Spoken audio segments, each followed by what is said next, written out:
Okay, this is our youth group recap on getting to know the disciples. Okay, so Simon and Andrew were brothers and fishermen. Peter and Andrew were earlier followers of John the Baptist, and it was Andrew who first introduced his older brother Peter to Jesus when they were in the wilderness with John. And we get the text from that is John 1:40 through 42. James and John were another set of brothers. They were also fishermen. Matthew was called Levi in the text. He is a tax collector. He would have been disliked by his fellow countrymen. They would have viewed him as a traitor.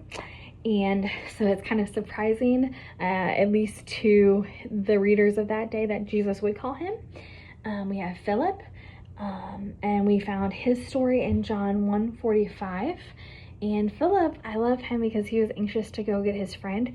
He was anxious to go tell Nathaniel, hey, come check this guy out. So that was neat. He went and told Nathaniel, the one foretold by Moses and the prophets has been found. So we know Philip also had kind of a degree of insight. Nathaniel was also known as Bartholomew. Nathaniel came from Cana in Galilee. We get that from John 21:2. He expressed some local prejudice about Nazareth. Can anything good come from Nazareth?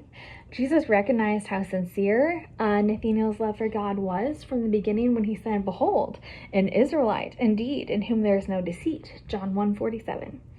Thomas was usually nicknamed Doubting Thomas. Thomas was also called Didymus, which means the twin. So John's first mention of Thomas is actually John 11:16. Lazarus had died and the disciples feared for the life of Jesus and their own lives, and if they were going to go back to Bethany. So Thomas speaks up and says, let us also go that we may die with him. John 11:16.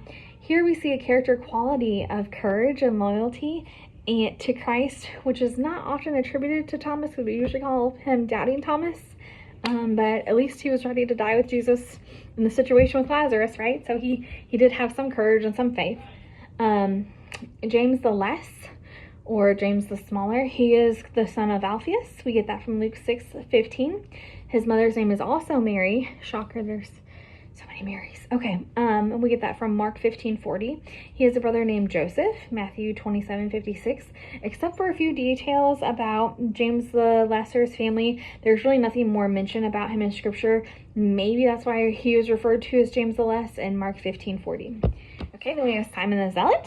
So Simon was probably a political activist. That's why he got the term zealot added to his name, at least in his younger years. So one of the questions we discussed in youth group is, why would Jesus choose someone with his background? Judas, son of James.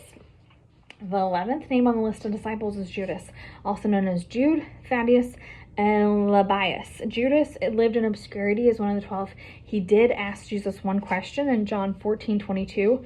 Lord, why are you going to reveal yourself only to us and not the world at large? Judas seemed overly concerned with his question. Christ responded by saying he would reveal himself to anyone who loved him. And then, of course, we have Judas Iscariot. Jesus answered them, did I myself not choose you, the 12, and yet one of you is the devil? Now he meant Judas, the son of Simon Iscariot, for he, one of the 12, was going to betray him. John 6:70 through 71. So Judas Iscariot is commonly referred to as a traitor.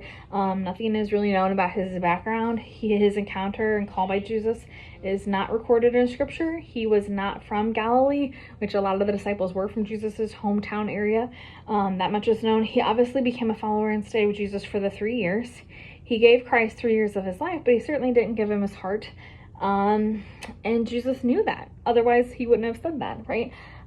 Judas betrayed Jesus for 30 pieces of silver. We see that in Matthew 25:15. Okay, so that was our quick overview on the disciples, trying to kind of get to know them.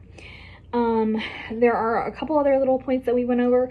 So we've got the calling of the disciples in Matthew 4, Mark 1, and Luke 5, and we're going to go over that in the next video. Thanks for watching.